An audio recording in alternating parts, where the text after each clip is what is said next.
من الأطر العليا المعطلة والمجازين والأساتذة وكل الهيئات الصحفية، نشكركم على الحضور.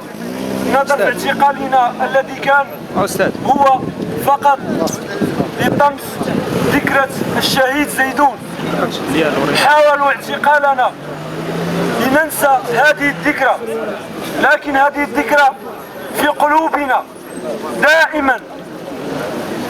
لن نتخلى عن شهدائنا والمعتقلين جميعا.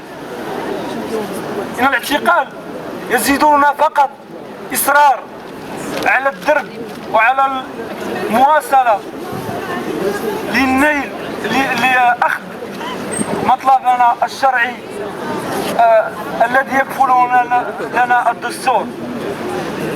تحية جزيلا وشكرا للجميع. لقد خانتني العبارات. أشكركم كثيرا كثيرا.